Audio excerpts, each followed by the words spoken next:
You are listening to the HR Black Belt with your host, Brian P. We make human resources simple. Hello, everyone. This is Brian P., and this is the first episode of the HR Black Belt podcast. Thank you for joining me, and we're going to be doing a series on different topics as this podcast progresses. A lot of people might be asking, well, who is this podcast for? Well, it's actually for everyone, for HR professionals who are getting into the business, for seasoned HR veterans who want to look for a few tips, tricks, and hacks. But it's also for employees, whether they be management level, C-suite level, all the way down to line staff, and how to interact and how to navigate the choppy waters, which is employment law and just, on the ground practice. I'd like to think that this podcast is not about lecturing and all the stuff that you would learn in a human capital management class in college. It's more about actual practical things that you can actually use on a day-to-day basis. So, about me. Well, my name's Brian, and I've decided, to do this podcast,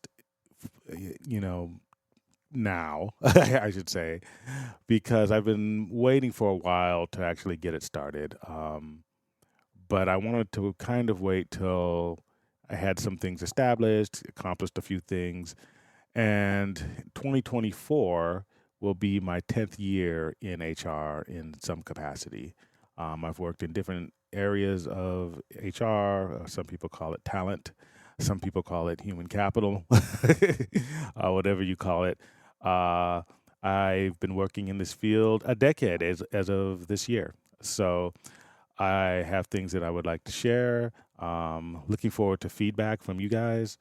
And, my career didn't start off in HR. I actually got a degree in behavioral science, and I went into social work. I was actually a child protection services worker, CPS, child welfare, for the county of San Diego for 12 and a half years before I got into HR.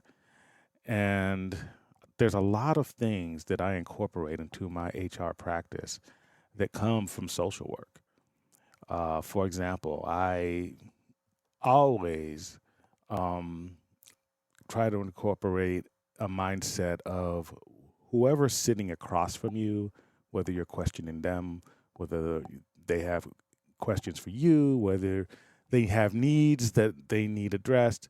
People really just want information. And that's the purpose of this podcast. I've dealt with all kinds of stuff, even when it came to removing children, which is a horrible thing, I know. And, some of the people that I dealt with were, gang members, people who've been to prison, 1% bikers. I live in San Diego, so some of the people, parents that I've dealt with, did work for the cartels in Mexico. So, and I've never really had to get the police involved unless it was already a police action. Why is that? Well, because people just want information. They want to know what's going on, what will happen, what are their options, and they just want you to be humble. They want respect, and they want genuine empathy. And we'll talk about empathy a little bit later.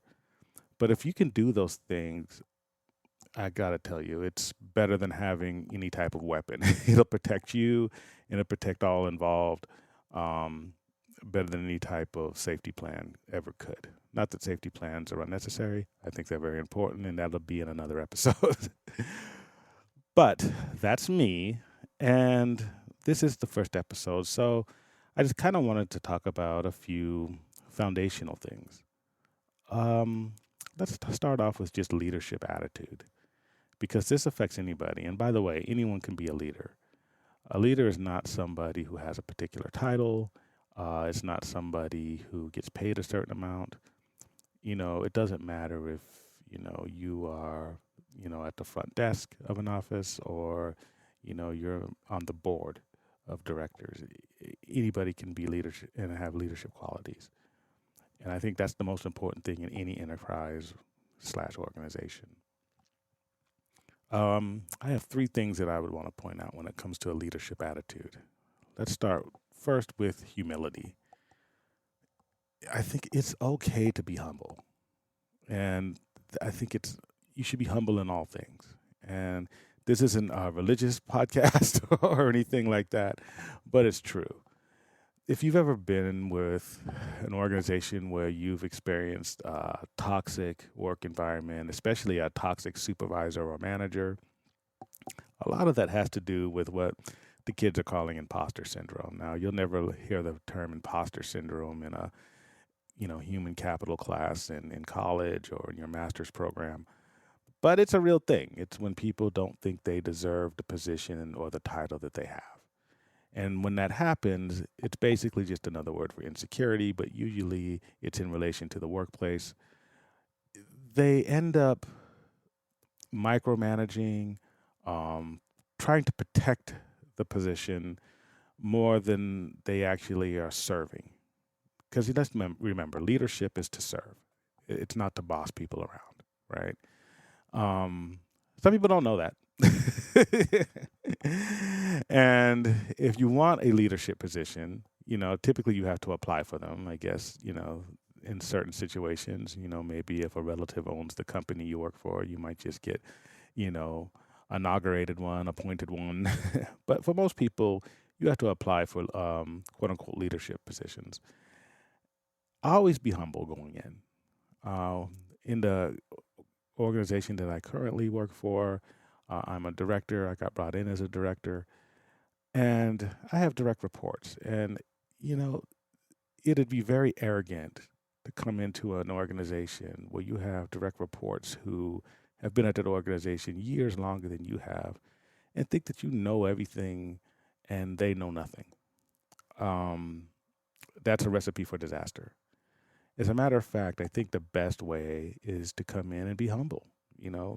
Let them know that there's things you don't know, things that you need to learn from them. And this is not like a one-time process when you first get hired. I mean, it's an ongoing thing. I have no problem telling anybody who reports to me that, wow, at this particular activity or this particular task, you're better than me at that. How'd you do that? Can you show me? That's not a sign of weakness as a leader. That is a sign of maturity, and it's ultimately a sign of trust. If you feel threatened that somebody who reports to you or anybody, somebody above you might know something that you don't, that's a problem because that means that you're operating on fear and you're going to make fear-based decisions. And even if you don't intend to, you're going to end up creating an environment where people don't want to work for you. And the one thing that I always tell everyone, regardless of what level they are, you want to develop people you would want to work for. Let me say that again. Anybody who's reporting to you or not reporting to you, you're helping with their development in every interaction you do. And you want to develop people that you yourself would someday want to work for. That's leadership. And that's not my quote. I got that from an old boss of mine, supervisor. And he got that from an older supervisor of his. And she's not that old, actually, but older in linear time speak. So these aren't original ideas. These are the things that I am passing along. So humility is very important, and if you don't know something, that's fine. You're not going to know everything for every job. I would hate to go to the hospital with a major surgery or something, and the doctor was afraid to ask questions. He's afraid to consult. No, if my doctor is afraid of anything, I hope he would bring in his colleagues and say, hey, what do you think? You want as many eyes on the problem as possible. So humility is number one. The next thing is risk. Anytime you seek or apply for a higher position, there's going to be risk involved in taking that position. That means more autonomy, more responsibility, especially if you have people who are going to be reporting to you. Sometimes you come from a position where you were just kind of working on your own work and now you're responsible for the work of others. You have to take on a certain amount of risk. What do I mean by that? Well, and I said this in a training that I did. Well, it wasn't really a training. It was a meeting that we have monthly that I facilitate. And it sounds terrible when you hear it, but I really want you to think about this. Anybody who applies for a leadership position and makes a decision, you're going to be making multiple decisions on a daily to day basis. You have to expect that there's a 2% chance you could be fired. I know that sounds horrible, right? Um, but you have to be willing to take that risk because you're making decisions. Once you become, let's look at this from a military standpoint. If you were a lieutenant in the Marines or Army, and you're out there and you're taking fire, you can't call back to base for every little thing. You're going to have to make decisions in the moment, and hopefully, your experience and your training are going to lead you to the right decisions. Hopefully, more often than not, they're going to work out. But they may not. And you could get back to base and something went wrong, and yeah, you could be reprimanded because somebody above you didn't think it was right. But that's the risk of leadership. And you can't be afraid of that. I've seen people who have reached officer level and higher status who still call every second to, the company's attorneys to try to make these little bit of decisions. And, oh, what do we do with this? What do we do with that? And don't get me wrong, it's always okay to consult, but you should already have a plan going forward. And when you consult, it should be, hey, this is what I'm thinking of doing. What do you think? You should never have to call somebody in a leadership position and be like, well, what do I do? That's horrible. You should always be able to work out at least a tentative plan for what should happen. And then if you need to consult, it's on the plan that you've already devised, maybe written down, or at least is in your mind. Because the thing that you don't want to do, and I've seen it all the time, is that you want other departments or other people, whether it's legal, compliance, outside counsel, or even people who are farther up the chain of command, to manage what you're supposed to be managing.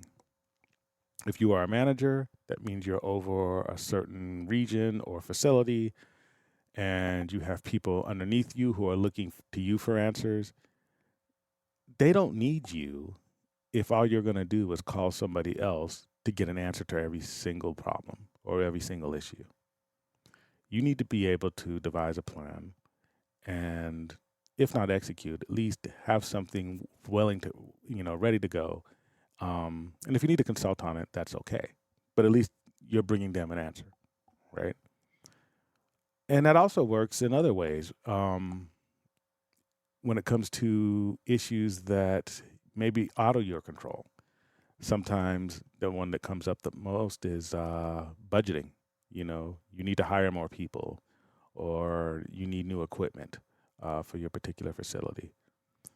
Well, if you could come up with a way that you think you can get that funding, you just need approval, or you have a plan, that's going to work out so much better. And it's going to sound so much better than just, I need more money. Even if the results are the same, the way people will look at you and receive you is going to be a lot more positive. And you're more likely to get what you want because you've actually helped them solve the problem, right? Now, they could shoot down your idea. That's fine. But it's always better to have a plan, even if it's a weak plan, than no plan, and you're just standing there with your hand out. And that goes with everything. That goes with disciplinary action. Oh, I have an employee who's doing X or this, who's bothering this, or we've had patient complaints, or we've had customer complaints, or other staff are bothered by this. Well, take all those complaints, get written statements, and sit down and you think about How would you handle it? What do you think is the best course of action? And then if you need to consult, make sure it's legal to make sure you have the approval to do it. If, usually at a management level, you would. Um, then you can go ahead and consult, say, hey, this is what I'm going to do. Check my math. It's always okay to have your math checked, but it's not okay to have people do the math for you. And that's at any level of employment. And then once you figure that out, you're going to be received really well. So that's risk, right? Because you're always taking a risk when you come up with a plan. Because, hey, some people might not like it. And the third thing with a leadership attitude is empathy. As I mentioned before, I was a child welfare social worker, and we were dealing with issues that were sometimes horrific. A lot of times they were nothing. A lot of times it was just, exes calling on each other because they're trying to do an end around family court. They were hoping, child welfare would place the kids with them because of an allegation that they made. But there were some really pretty sensitive matters that we dealt with, quite often. And how could we not? We're dealing with child abuse and neglect. And no matter what a parent or guardian ever did to a child, no matter if I had to remove that child, I had empathy for every single parent, every single child, every single person involved. In fact, I will go so far as to say I have empathy, or at least I try to, for our 8 billion people on planet Earth. Now, a lot of people be like, well, there's some horrible people. How can you have empathy for everyone? Well, because I think a lot of people don't understand the difference between empathy and sympathy. The way I describe it, or at least the way I interpret it, is sympathy is something is just feeling sorry for someone. And the big difference is, I give an example. If you were driving down the road and you saw an injured animal, you'd feel sorry for that animal. You don't want that animal to suffer. Maybe you'll stop, maybe you won't, depending on the circumstances. However, if you saw a human that was injured on the side of the road, you're going to stop. You want to help that person. Why? Because you see that person as an equal. You see that person as another person, obviously. So empathy is not so much, I have crocodile tears for you, or, you're pulling at my heartstrings. Empathy is recognizing that the person or persons across from you, or who you're dealing with in a particular issue, are fellow human beings. And whatever they did or didn't do, even if they've done something that amounts to misconduct, something got them to that point. Now, what is empathy not? Empathy does not mean no consequences, right? I can have empathy for somebody on death row. Doesn't mean that that person needs to be not on death row. I'm trying to keep this as friendly as possible, or not imprisoned. It doesn't mean that certain people don't need to be terminated from their employment. If somebody is confused, or somebody is committing fraud within your organization. And sometimes fraud isn't for personal gain. Sometimes fraud, believe it or not, and a lot of fraud is actually trying to get the best numbers for the company. If somebody is fudging numbers because you had a enterprise-wide goal, and they're just trying to make it to where their department looks good by, falsifying numbers or data, that's a terminable offense. But it wasn't for personal gain. Maybe they don't get a bonus for that or anything, but they're still going to be in trouble. But I can have empathy for that.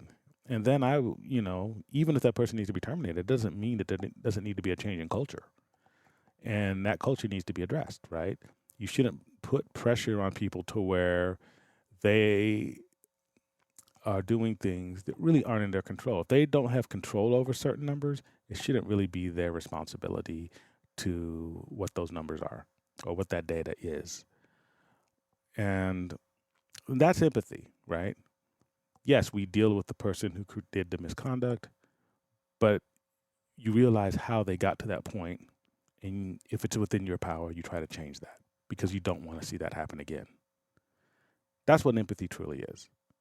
And if you approach everybody with empathy, it is it is a stepping stone in continuous improvement with every organization. I don't care if you work for a hot dog cart or if you work for Google, continuous improvement is the goal of every successful organization. And you can't have continuous improvement within an organization if you don't have continuous improvement within the actual employee and the overall staff. And in order to do that, you need empathy.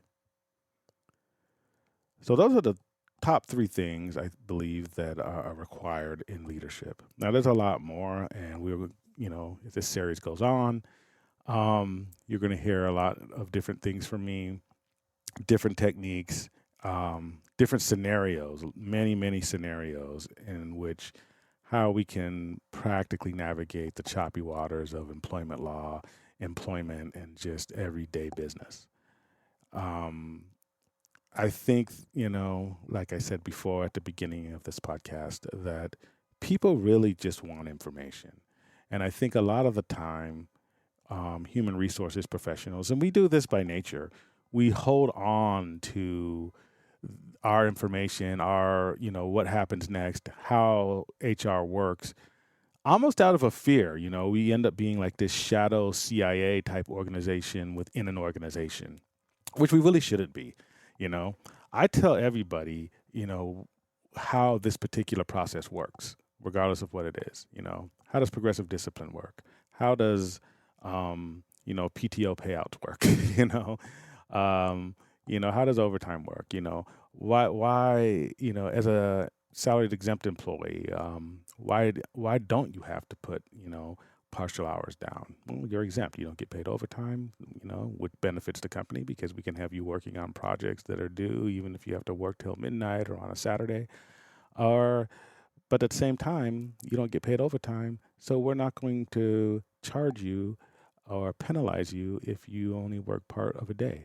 If you can't be late, if you can't work late. That's kind of what we say. And we can get into all that fine stuff later. But yes, it is very crucial, and I think we need to have more openness in HR, and kind of just spread the knowledge. I've been thinking about doing this podcast for some time, and yeah, I think it's finally time. I've seen a lot of